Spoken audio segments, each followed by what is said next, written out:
Hey bitches, it's me, Levi from Masculine Intuition Readings, and this is my February roundup video where I'm going to be talking about decks I used or didn't use, books I read, and general month stuff. And like I said, just like in January, I've been getting rid of lots of decks. Which is great because I was done. I literally figured out for me that I'd rather pay a little bit more for a deck that I absolutely love and am gonna use rather than, a bargain that I may or may not like, because I kind of figured out that that only happened with 1 in 10 bargains. So I sort of, in the whole process of decluttering, there was one deck that I couldn't wait to declutter. And I'm so glad I didn't, because it's actually really special. I never hear anyone talk about this.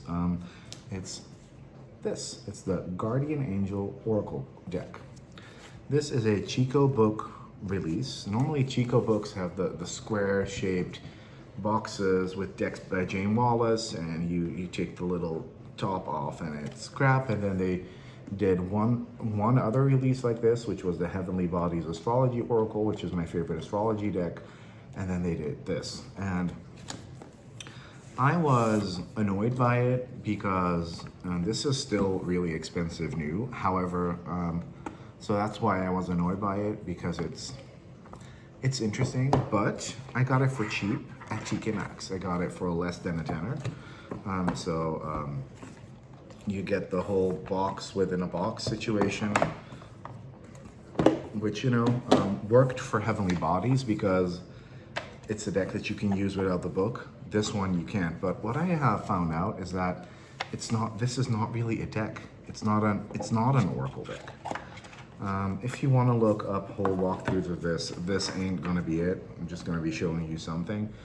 This is not an Oracle card deck that you can use for divination. People will beg to differ, but this is my video, my channel, my opinion, and I tried divining with it, and it was annoying as hell. This is not an Oracle deck. What these are, in fact, are prayer cards, devotional cards, altar cards. So I never had any use for this deck, but now I do. What I do is I shuffle it, try to do it every day, but sometimes it doesn't happen, and that's okay. I shuffle it, I pull a card, I put the card in a card holder with room for a candle, and I read the guidebook entry, and then I will light it, because the guidebook entry is not written in a way that it's useful for divinatory usage. The guidebook entry is a reference. So, for example, this angel, Jolahe, this is very good. Like, honestly, like, if you are looking for a book about the 72 angels, a good reference book that has no mistakes in it, buy this deck, because this is the best resource you're gonna find. So this has the guardian angel dates, the pronunciation, the zodiac sign, the angelic choir it belongs to, and then it has all the associations and qualities. And I light the candle after I've read it, and then that is the vibe that I'm bringing with me for the day. And I've really been loving that practice, and it's been very, very resonant with the themes that have been going on in my life.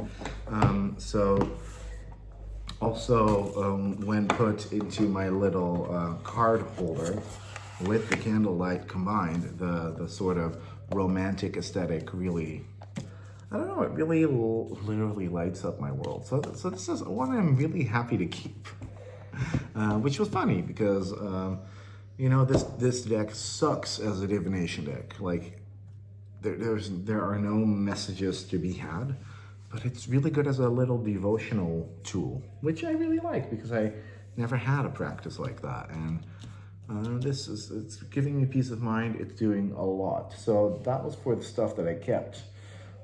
Also have been working a lot with, I'm not going to be showing them all, but with Susie Cherub's decks. I love Susie. Reason why was me getting the latest one in, the Moon Temple Oracle. This is stunning. It's really well made. Like as with every Susie deck, it's really well made. The art is gorgeous. It looks really dope. It looks really cool. This has a bit more of a painterly quality to it rather than the photo manipulation. Look at that image, so dope. Look at that. This has a whole section of the deck in it that's dedicated to Mani, which I love. Let me see if I can find him. Let me just quickly check. Y'all got time, right? So let's see. Mani, where are you? Yes. So that's really dope. And the keywords are very usable to me. Every card has a moon phase associated with it. So it's dopeness galore. But it's not, I have to be honest, and I'm always honest, it's not my favorite. It's not my favorite Susie deck. I did find that out during working with it, using with it, playing with it, that it's a good deck, but it's not my favorite. That is the Star Temple, which I just showed before, and I also really enjoy the Water Temple. That's a really good one as well. It's probably one of my favorite water-based decks, if I'm honest. Like, it's gorgeous, it's usable, it just has a little bit more on the card to work off of. This is such a hot illustration. Look at that, guys. So I do love those the best. And then also the Fairy Temple is really dope as well. All in all, Susie knows how to write a moon deck.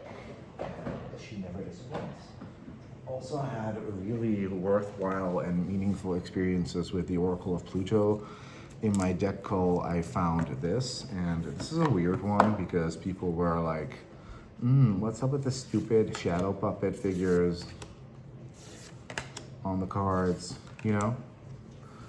People hated that. I love it. I think it's really good. It's a hard-hitting deck, though. It's once again, it's very guidebook heavy. I got rid of the Dirt Gems Oracle because I found it annoying and guidebook heavy. This is guidebook heavy as well.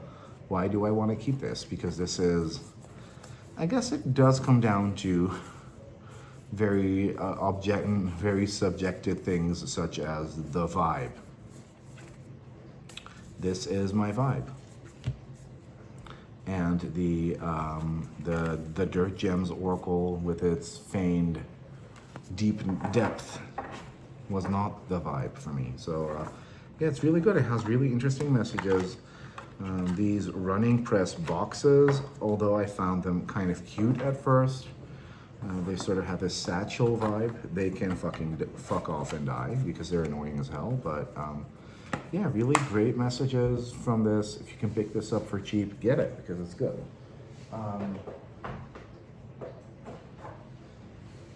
What's that down here? What's all of that? Oh yeah. So I also played a lot with the Animal Guide rune cards by these gorgeous Polish dudes. They're a gay couple, Dawid Lipka and Bartosz Mazik. And this is stunning. It's really well made. I've been following this creation since day one, when it was originally a sort of a gay or masculine rune deck. They really wanted to get published and they got pretty negative feedback on the deck. So they reworked it to be animals, and it's gorgeous, and it's probably one of the only rune decks that I find good enough to be in my collection because it's usable, it has an amazing guidebook, and the guys did the work. Another one that I got that I really like is this. And this works really well together with a Pluto deck, sort of a dark and light balanced vibe. What's going on in here? What's happening? Oh, that's part of the design. Oh, that's kind of cute. Okay. So this is literally like so adorable, so cute, so fluffy, so gorgeous.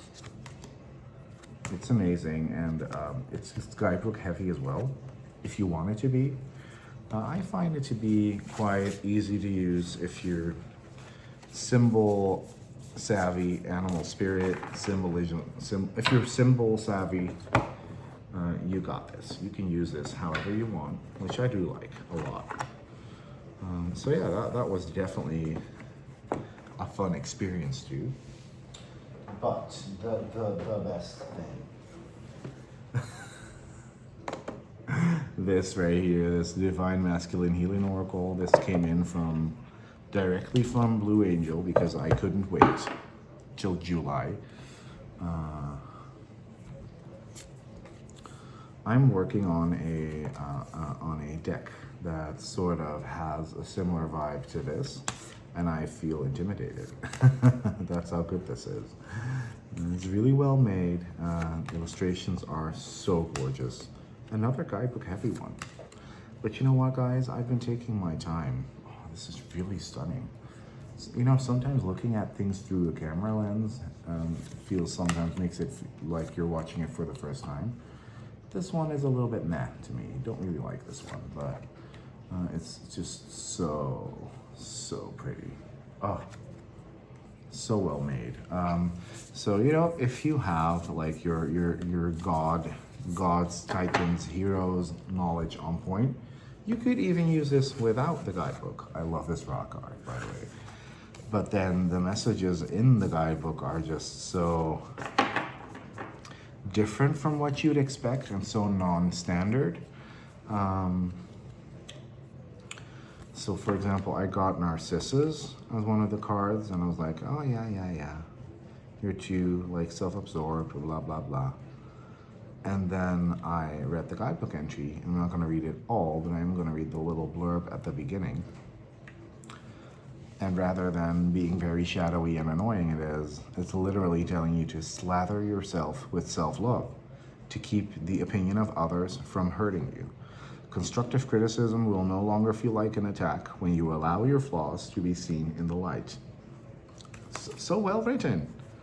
Like, guys, this is how you do it. This is how you write an oracle deck. Good job.